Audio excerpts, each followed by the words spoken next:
la ka nin kuma in fɔ yan o ye kɛlɛ bɛ niveau min na événement minnu bɛ ka tugu ɲɔgɔn kɔ ce n'est pas gratuit i m'a faamu wa terroriste ko k'u bɛna sira tigɛ carburant ko la pour que population ka a santi ensuite o terroriste kelenw tilala ka bɔ tuguni ko n'i y'a ye olu bɛna carburant tigɛ ko parce que ko jamana ye carburant tigɛ jamanaden dɔ la donc k'olu bɛna bɔ jamanaden dɔw de ye sɔnna k'a kɛ i n'a fɔ u bɛ ka olu ka kɛlɛ de kɛ ensuite i y'a ye kɔsɛn na terroriste ka vocal caman bɔra ka fɛn caman bɔra minnu kɔnɔna na u b'a essayer ka u ka kɛlɛ ɲɛfɔ jamanadenw ye comme si u mago bɛ opinion na i m'a faamu mɔgɔw ka na et là aussi i b'a ye sisan nɔ kɔsɛn na terroriste ka communiqué bɛ ka caya u ka vidéo kɛ bɛ ka caya voilà ni ara ɲuman na bi n'o ye vidéo kɛ an fɛ cɛkɔrɔba dɔw wɛrɛ ni mɔgɔ wɛrɛ bɛ taga vidéo kɛ an fɛ ensuite i b'a ye hali u ka dɔn c'est Bari nɔ minnu bɛ chaise fila kan non u tun bɛ k'a fɔ filakan na Mamudu Bari voilà a fana bɔra ka interview dɔ di ensuite u bɛɛ bɛ ka kuma quoi c'est facile à comprendre i m'a faamu wa ça veut tout simplement dire que an bɛ yɔrɔ min na sisan terroriste yɛrɛ y'a faamu k'a fɔ ko bataille militaire u tɛ se ka o gagner i m'a faamu wa u tɛ se ka bataille militaire gagner deuxièmement terroriste y'a ye k'a fɔ ko opinion b'u ka défaveur la donc maintenant u tɛ se ka bataille militaire gagner opinion b'u ka défaveur la donc maintenant ça u fɛ ka mun kɛ u mago bɛ opinion de la ka se ka recrutement kɛ ka se ka u dogo jamaw cɛ la comme si n'a sɔrɔ n'u fɛ k'u ka kɛlɛ ɲɛfɔ quoi donc u ye moment min choisi o ye jumɛn ye u ye moment min na ni fan dɔ fɛ i b'a ye mɔgɔ voix dɔ bɛ ka bɔ i m'a faamu wa non an ka taga négocier terroriste fɛ voilà terroriste bɛ tan de jamana bɛ cogo min na il faut qu'on négocie ainsi de suite et maliyɛnw bɛ k'a fɔ non an tɛ négocier et au même moment ninnu b'a fɔ waati min na k'an ka négocier terroriste yɛrɛ bɛ bɔ k'a kɛ n'a fɔ n'o olu ye mɔgɔ ye u ni mɔgɔ minnu bɛ yen nɔ ni problème t'u fɛ yen quoi t'a dɔn de bɛ k'a faamu quoi ils font comme si problème t'u fɛ yen u ka ko man gɛlɛn u tɛ gɛlɛya lase mɔgɔ ma u tɛ mɔgɔ faga mais juste que gɛlɛya b'u ni fanga dɔrɔn de cɛ donc c'est comme si u fɛ k'a yira non ninnu bɛ fɛ k'a fɔ ko an ka négocier min kɛ et pourtant jamanadenw kan ka sɔn ma an tɛ mɔgɔ jugu ye i m'a faamu wa u bɛ négociation nɔfɛ mais négociation a bɛ dɛsɛ de ko fɔ u fan fɛ ou bien a bɛ force de yira u fan fɛ. Non mais imaginez seulement 2012 de an bɔra kalama yɛrɛ yɛrɛ ko terroriste de ye Mali attaqué u bɛ ta. Et u ye nin kuma in ɲɔgɔn daminɛ 2012 o ni hakili bɛ Umaru Ulu Amalo bɛ Umaru Ulu quelque chose comme ça diɲɛ don o don a bɛ bɔ a n'a ka kalashi n'a ka pick-up ni voilà diɲɛ bɛɛ ye toile d'araignée de ye on va aller faire ceci débarrassez-vous de ça débarrassez de vous c'est ça on va même vous financer il a dit ko an k'an débarrasser ka bɔ Faransi la an k'an débarrasser ka bɔ tubabu ka na ko olu yɛrɛ bɛna jamana yɛrɛ financer c'est ce qu'il disait i m'a faamu o parce que à l'époque ils avaient besoin i m'a faamu parce que u nana u sigi yɔrɔ mun na projet t'u bolo quoi au fait les terroristes n'ont pas de projet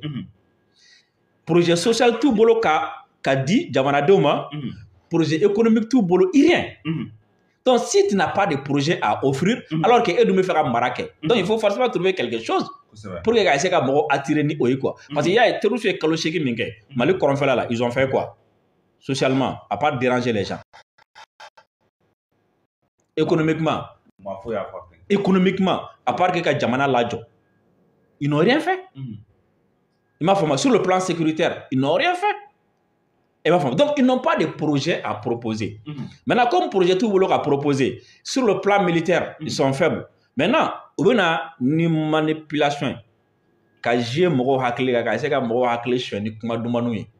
i m'a faamu non an bɛ k'an ka kɛlɛ kun ɲɛfɔ aw ye an ka kɛlɛ kun ye nin de ye an ka kɛlɛ kun ye nin de ye mɔgɔw b'an ka kɛlɛ faamu de ye mɔgɔw bɛ ka nkalon de da anw na c'est une opération de séduction ka opinion séduit et u bɛ ka opinion séduit waati jumɛn na waati min premièrement ni négociation ko kuma bɛ ka caya u ka réseau fɛ deuxièmement ni mɔgɔw bɛ ka jamana kɔnɔ mɔgɔw bɛ ka gɛlɛya dɔw santi c'est comme si les terroristes bɛ k'a fɔ bon maliyɛnw ɲɛ t'a la aw ka nin gɛlɛya bɛ aw ka jamana de nɔ don i m'a faamu voilà sinon a ye ninnu to yen quoi a ka tugu an kɔ quoi i m'a ye a ye ninnu to yen a ka tugu an kɔ donc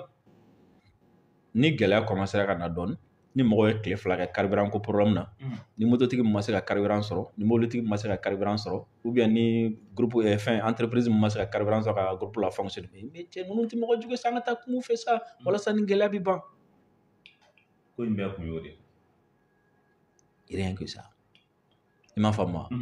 et a laban ye min ye ils essaient d'exister i m'a faamu wa parce que kana ɲinɛ k'a fɔ ko il y a pas de terrorisme sans médias. Tu enlèves la communication, il n'y aura plus de terrorisme. Nos communications de terrorisme, atteint quoi. Parce que le terroriste, avant que voilà ça a fait mort quand même, mort ka sera pour aller se ratasser. Donc sans communication, mort n'a le don, mort n'a la sera n'a n'a se ka foyer sur parce que terroriste mort de mort mi abi acte juguba do de ke min b'a to a ka se ka fɛn dɔ sɔrɔ min fanga tɛ a la sinon est-ce que si aujourd'hui fanga bɛ terroriste la ka Mali minɛ u t'u yɛrɛ sɛgɛ ka kuma o bɛna dɔrɔn u bɛ se ka yɔrɔ minɛ u b'a minɛ u b'u ka sariya boli a kan i m'a faamu wa mais o minɛni se tɛ u ye deuxièmement terroriste bɛ yɔrɔ o yɔrɔ la u b'u dogo de i m'a faamu wa et pour que u ka se k'u dogo il faut aussi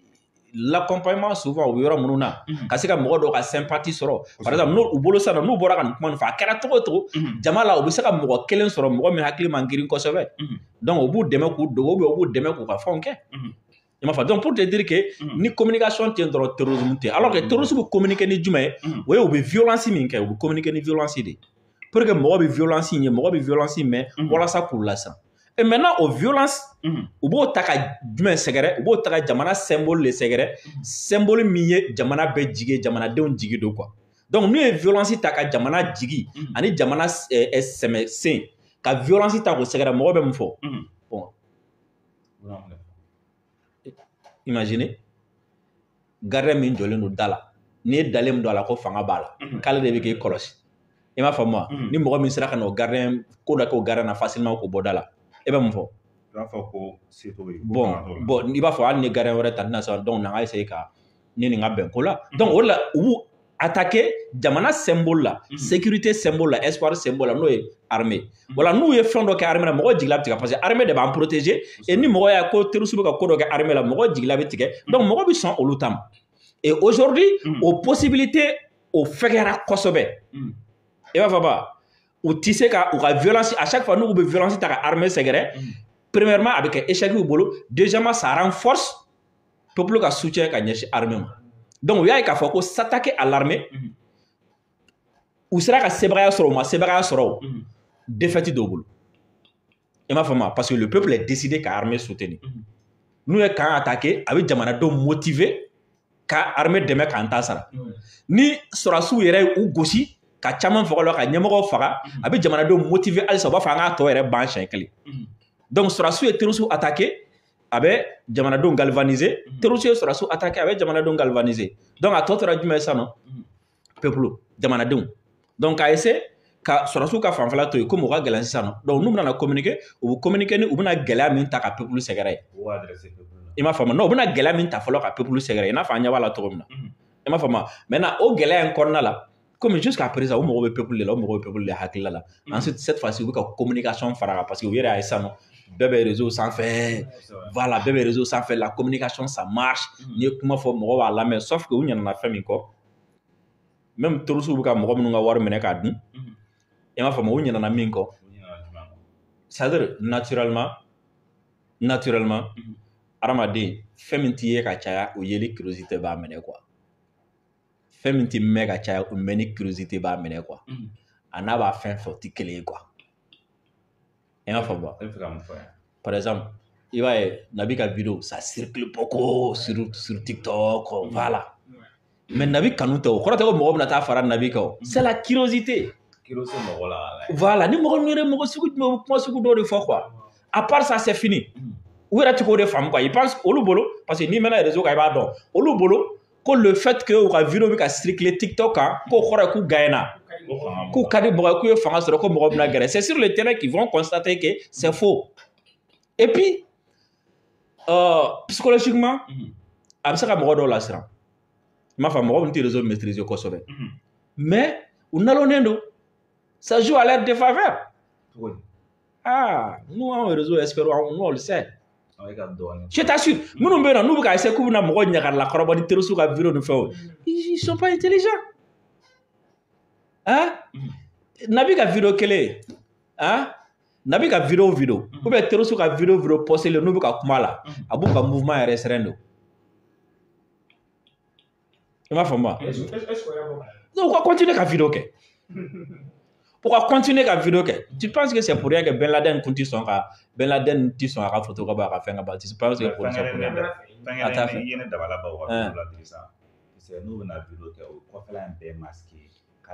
Ça ne sert absolument à rien. Ça ne sert absolument à rien. Ça ne sert absolument à rien. Ou la vidéo, ça peut être étudié. Tu sais que la technologie qu'on a avancera. Ni vidéo ta ka vidéo ka analyser ka nya ibi se ka vidéo kera condition mina ibi se ko condition don kera condition mina ibi se ka condition don genre vidéo kera condition météorologique genre fien ka gbo fien ka dogo on peut imaginer est-ce qu'à restaurant les faire est-ce qu'à restaurant je fais un peu et va forma à un moment donné même à restaurant n'a pas reçu mais on peut le savoir. Donc, on va continuer à vidéo nous faire, ça nous permet d'étudier. Plaisir nous. Voilà, ils ne sont pas intelligents. Et ma femme, au bout de la psychose, mais au bout de la cabou de séné aïe. Au bout de la cabou de séné aïe quoi.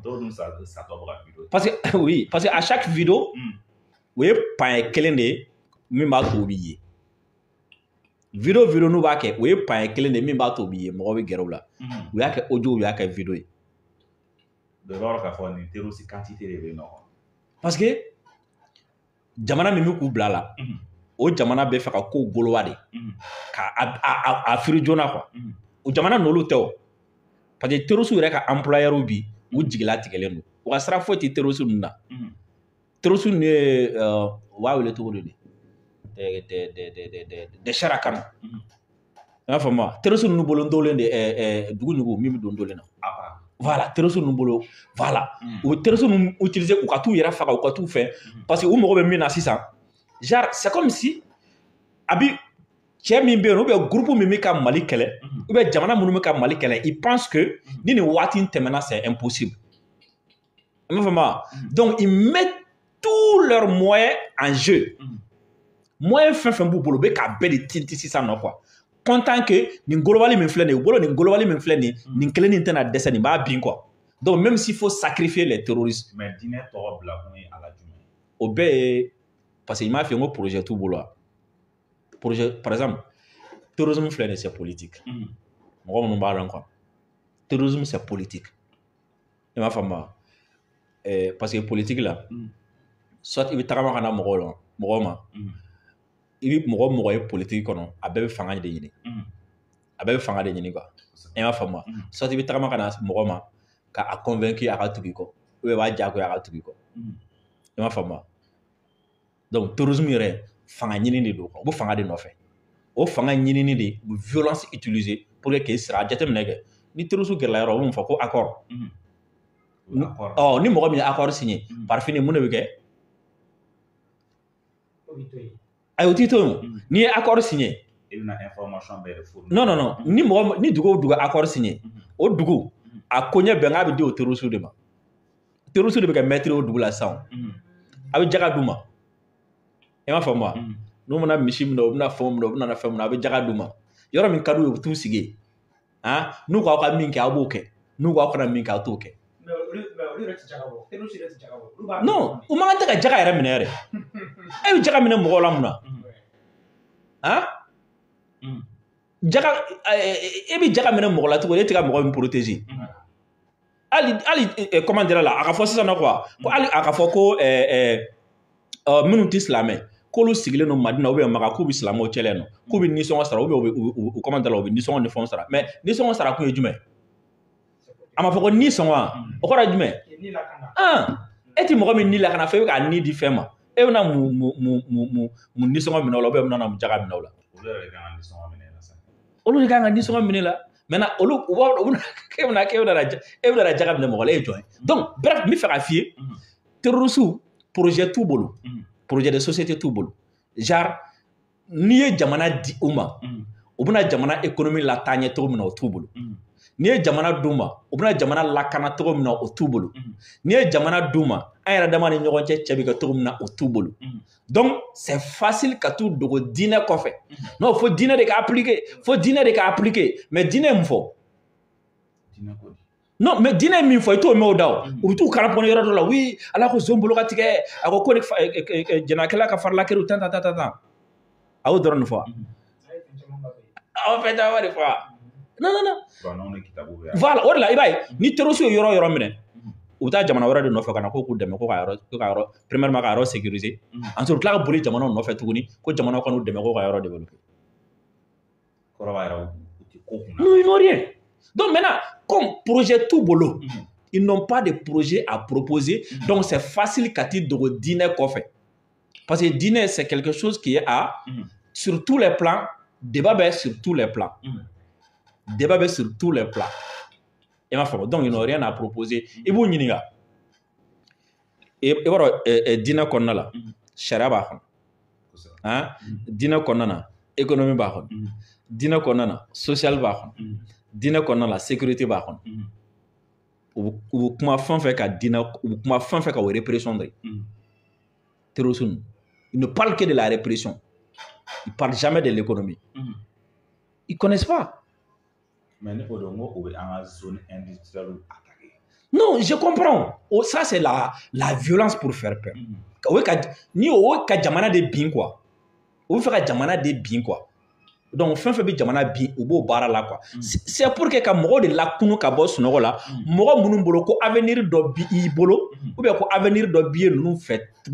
nunu ka tugu nunu ko quoi. Ou bien nunu ka fanga soro avenir ta la quoi. Avenir ta la quoi. Voilà, avenir t'a là quoi. Avenir t'a là. Ok. Voilà. De ça, en même temps, il y a fait sécurité au Konana toujours. Le Wakati là-bas, nous avons armée communiqué, Tchamanké, en parce que la communiqué nous avons Kona Kokana. Mais communiqué nous Konana, à Irala,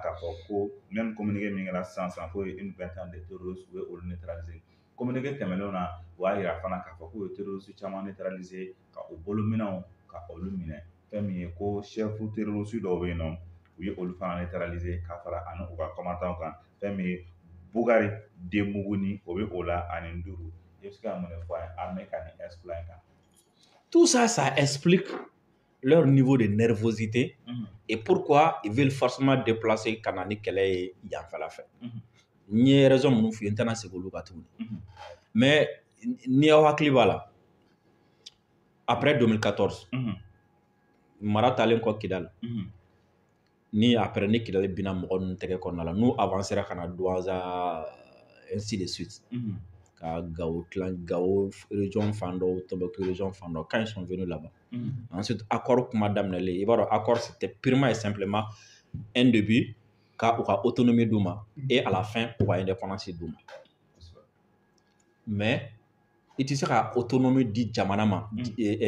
comment dire la mɔgɔ dɔ ma terroriste tɛ dɛ i tɛ se ka autonomie di mɔgɔ dɔ ma ou bien dugu dɔ ma k'a sɔrɔ diɲɛ ɲɛ jɔlen do yen na et puis mankan bɛ a yɔrɔ nɔfɛ quoi donc il faut que ka mɔgɔw ɲɛ bɔ a la ka mankan fana sama ka bɔ yen nɔ quoi donc à partir de waati min na accord ko kuma daminɛ et surtout à partir de waati min na accord signé waati min na 2015 on a commencé à sentir attaque commencera ka daminɛ centre la et c'était pourquoi c'était pour que ka front déplacé ka bɔ Kidali yan fan fɛ ka na n'a ye centre la donc ni o ye yen sɔrɔ voilà non ka foyer de tension dɔ créer centre kɔnɔna la min bɛ maliyɛnw attention attirer ka bɔ Kidali kan deuxièmement min b'a to minnu yɛrɛ bɛ ka Kidali ko kuma fɔ olu yɛrɛ ka toucher direct u ka jɔrɔ n'u yɛrɛ ye u ka ɲana Kidali kɔ o de nana n'u ye centre la et u nana centre la comme au nord u b'a jate minɛ n'i taara nord la il y a comment dire la mɔgɔ fɛn comment dire la siya minnu bɛ yen n'i nana centre fana il faut qu'il k'i sinsin siya dɔ kan pour pouvoir ka i installer e m'a faamu wa donc u nana centre la maintenant sisan nous on est remonté ka taga Kidali ka taga an sigi yen nɔ parce que à l'époque à partir de 2015 fo ka taga se 2022 ma terroriste ɲɛmɔgɔba bɛɛ tun bɛ Kidali région kɔnɔna la ni min tɛ Kidal dugu kɔnɔ u bɛ Kidal kuluwo ni fɛnw kɔnɔna la donc à partir du moment où an ye Kidal récupérer u tɛna don dugu jukɔrɔ i m'a faamu wa Algérie ni Mauritanie fɛn ninnu ka zone de taa ni ka segin kɛra o ma u tɛ se ka to yen parce que à partir de là-bas ka se ka fɛn dɔ kɛ a ma nɔgɔn quoi donc il faut u ka se ka yɔrɔ dɔ sɔrɔ tuguni yɔrɔ min na u bɛna dogo yɔrɔ min na et o la comme u tun bɛ centre kɔnɔ déjà terroriste ɲɛmɔgɔ caman émigré la ka na terroriste ɲɛmɔgɔ caman nana centre kɔnɔna la et actuellement même an bɛ ka kuma wala terroriste ɲɛmɔgɔ baden de bɛ yen centre kɔnɔna la n'i ye kɔnɔ minɛ ka taga yɛlɛ ka taga les zones là les noms m'échappent il y a des fɛnw bɛ yen fara caman ba yen yɔrɔ dɔ bɛ yen nɔ kulu a fara kululamaw bɛ yen nɔ quoi fara finman ninnu voilà et a dɔnbagaw yɛrɛ ka fɔli la tunneliw bɛ b'u kɔnɔ yen oui minnu y'a yɔrɔw ye il rapporte même que c'est-à-dire terroriste sugu dɔw bɛ yen nɔ minnu bɛ yen nɔ c'est-à-dire pour que u ka se ka hali u fɛ f'u fari kasi u k'a cɛ de quoi pour te dire que voilà pour te dire que c'est du terrorisme international ɲɛmɔgɔ baw de bɛ yen nɔ minnu bolila ka bɔ Syrie la minnu bolila ka bɔ Algérie la minnu bolila ka bɔ Libye na voilà ils sont là-bas i m'a faamu donc n'olu dun yɔrɔ yɔrɔ la il faut que kɛlɛ fana ka janya yen na quoi olu ka sécurité kama u ka sécurité kama parce que olu u bɛ yen nɔ de pour que k'u protéger donc ni armée ka surun ni opération ka surun ni opération ka ca a kɛra cogo to soit u bɛ obligé ka yen bila ou bien u tɛna se ka déplacer ou bien u don dɔ la u bɛ minɛ et ce qui fait que il faut créer d'autres foyers de tension encore voilà pour que ka pression fɛgɛya u ka centre la donc il faut que u ka na cette fois-ci sur là i n'a fɔ Kidal ko waati u ye centre gan pour que mɔgɔw yɛrɛ ka u yɛrɛ ni jɔra sisan nɔ ka ɲɛna Kidal kɔ et cette fois-ci aussi ils viennent au centre ka na centre la ka n'u dogo centre la maintenant u bi a essayer ka pression médiatique ni attaque misɛnmaninw gɛlɛya sud fana kan pour que anw fana k'a fɔ ok d'accord caman ni de nɔfɛ centre ko an k'o to yen fɔlɔ et en ce moment là olu bɛ continuer k'u ka activité n'u ka fɛnw kɛ quand je te dis que les Jafar et autres là ont été vus à un moment donné dans les zones minnu yɔrɔ ma jan Jafara bɛ la est-ce que i bɛ da la i b'a faamu donc tu vois non donc ce qui fait que u bɛna pression ba wuli yan kan ka mankan caya nɔ et tu sais naturellement c'est comme ça chaque pays capitale la ko ka gɛlɛn kosɛbɛ quoi dès que capitale commencera ka fɛn dɔ sentir i b'a ye tɔw bɛ kɛ cogo sugu dɔ la donc u bɛna essayer ka i bɛ mɔgɔ minnu dɔn centre ninnu fɛn na fo souvent i k'u ɲininka ko caman b'a f'i ye ko carburant ko kɛra sababuya ye terroriste caman ye sigida caman bila centre kɔnɔna la i m'a faamu caman b'a f'i ye ko carburant ko kɛra sababu ye terroriste caman bɛ yen nɔ u donna ka taga zone na zone minnu bɛ yen nɔ qui sont un peu inaccessibles i m'a faamu et caman b'a f'i ye ko terroriste caman tun bɛ olu ka dugu la u nana yanfɛla fɛ donc n'u nana yanfɛla fɛ qu'est-ce qu'il faut forcément u bɛna mankan de wuli yanfɛla fɛ donc ni mankan wulila yanfɛla fɛ sisan nɔ et u ka ɲɛmɔgɔ minnu bɛ centre la ça peut les permettre ka se ka soit ka échapper ka se ka va-et-vient kɛ ou bien ka se ka kɛlɛw planifier i m'a faamu n bɛ se ka terroriste ɲɛmɔgɔ 5 citer mɔgɔw b'a fɔ u bɛ minnu aperçu u bɛ minnu ye centre in fan dɔ fɛ tu vois non donc ce n'est pas un truc de carburant seulement ou truc seulement quoi tout ce qu'ils font n y'a fɛ jamana baw de b'u kɔfɛ qui réfléchissent pour eux tɛgɛ baw b'u kɔfɛ olu ye exécutants dɔrɔn de ye quoi et pour finir maintenant olu bɛ u ma gɛrɛ yan nɔ pour pouvoir planifier des opérations pour que u ka se ka kisi ainsi de suite et là u bɛ yan gan et n'u ye yan gan bɛɛ bɛ toucher maintenant ni bɛɛ touchera et parce que n y'a f'i ye à un moment donné n ko n'i ye ninnu ɲininka u bolo c'est le moment ou jamais c'est le moment ou jamais o bɛ se Mali soit a bɛ bin sisan ou bien a tɛ bin tuguni o de y'u ka mentalité parce que plan baden bɛ u y'a bɛɛ essayer ça n'a pas marché donc o bolo u yɛrɛ y'a fɔ Faransi DGSE ɲɛmɔgɔ kɔrɔ ye il a dit u ka parlementaire dɔ bɛ yen nɔ o fana y'a fɔ ko pour que ka se ka AES fanga ninnu k'a bi faut un soulèvement populaire faut un soulèvement non faut un soulèvement populaire voilà c'est aussi la différence entre révolution et soulèvement on va faire une révolution est toujours motivée par une idéologie, une vision. il y a un petit groupe minnu bɛ yen nɔ hakilila dɔw bɛ yen nɔ u dalen don la tagasira dɔw bɛ yen nɔ u dalen don la u bɛ kɛlɛ kɛ ko fo an bɛ lahala min kɔnɔ an k'o de bila an ka nin ta c'est comme ça que ça va réussir o ye révolution ye quoi ça vient petit à petit fo mɔgɔw bɛ na a idée mɔgɔw bɛ na idée épouser et ensuite jama bɛ foncer ko fo ka kɛ nin ye diyagoya la un soulèvement en général soulèvement bɛ provoquer colère dɔrɔn de fɛ i m'a faamu voilà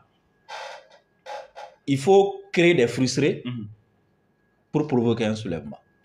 C'est-à-dire frustré jumɛn mɔgɔ dimini la caya ni mɔgɔ bɛ soulèvement na